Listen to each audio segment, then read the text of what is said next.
विमल बहुत परेशान था। उसे समझ में नहीं आ रहा था कि वो इस परिस्थिति से कैसे निपटे। वो अपनी माँ को बहुत चाहता था, किंतु उसकी पत्नी और बच्चे उसकी माँ से बहुत दूर भागते थे, क्योंकि उसकी माँ की एक आंख नहीं थी, साथ ही उसकी कमर भी 90 अंश तक झुकी थी।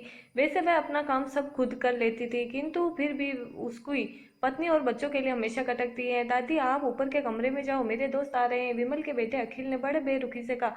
पर बेटा, मैं तो यहाँ बहुत दूर बैठी हूँ, विमल की माँ ने बहुत प्यार से कहा। नहीं, आप उनके सामने मत रो, वो मुझे चिढ़ाते हैं, अखिल ने जोर से डांटते हुए कहा।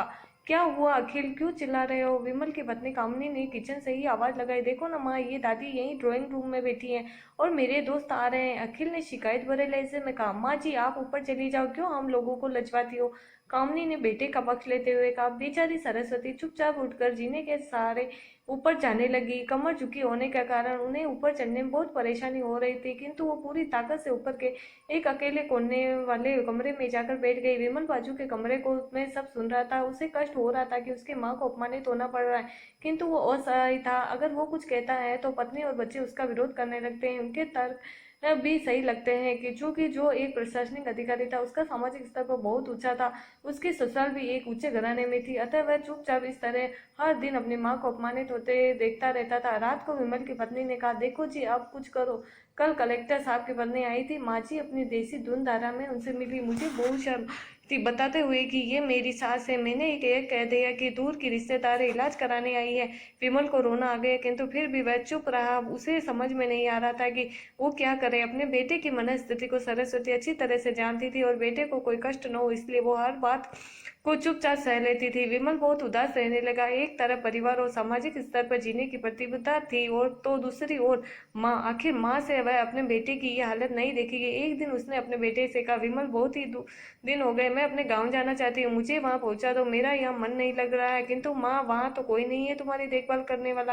विमल ने आश्चर्य से पूछा। अरे, सब वहाँ गांव के लोग तो है ना, तुम्हारे मामा जी तो इसी गांव में रहते हैं, और फिर हम सारी व्यवस्थाएं कर आएंगे ना। कामिनी, तुको तो जैसे मन की मुराद मिल गई हो।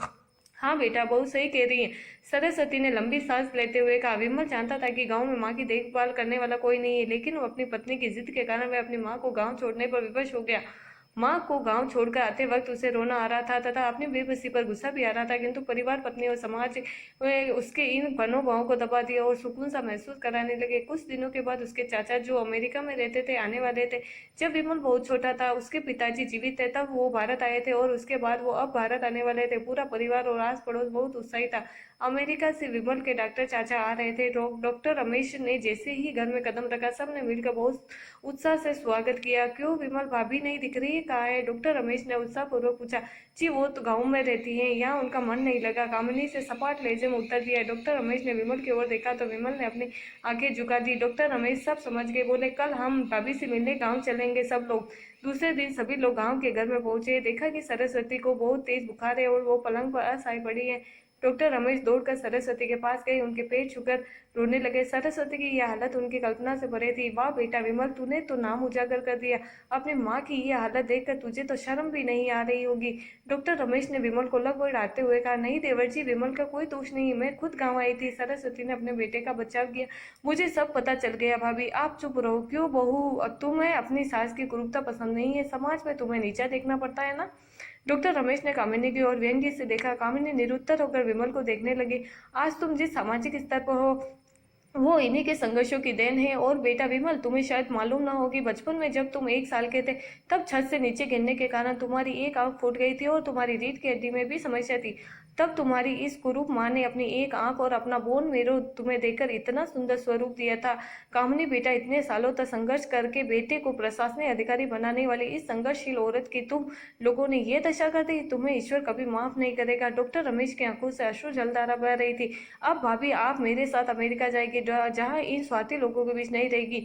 डॉक्टर रमेश ने सरस्वती से कहा। विमल को तो काटो तो खून नहीं था। डॉक्टर रमेश जो उसके चाचा थे, उन्होंने जो राज बताया, उसके बाद तो विमल को यही लग रहा था कि उससे ज्यादा पापी इंसान इस दुनिया में और कोई नहीं है। वह दौड़ता गया और माँ सरस्वती के कदमों से लिपट गया। माँ, मेरा अपराध अक्षम्य है, मैं जानबूझकर चुप्पी साधे रहा, आपका अपमान करवाता रहा। अब सिर्फ आप ही उस घर में मेरे साथ रहेगी और कोई नहीं। विमल ने आग्नेय दृष्टि से अपनी पत्नी और बच्चों को देखा। कामिनी को भी बहुत पश्चाताप हो रहा था, किंतु उसकी हिम्मत नहीं हो रही थी कि वह सरस्वती से आग मिलाए। सरस्वती ने कामिनी की मनस्थिति को समझकर उसको पुचकारते हुए अपने पास बुलाया और विमल को डांटते हुए कहा, खबरदार जो मेरी बहू को मुझसे अलग करने की कोशिश की तो तुझे ही घर से बाहर निकाल दूंगी। कामिनी और बच्चों ने सरस्वती के पैर पकड़ते हुए अपने व्यवहार पर माफी मांगी और माँ के हृदय को ने सबको माफ कर दिया। Thank you.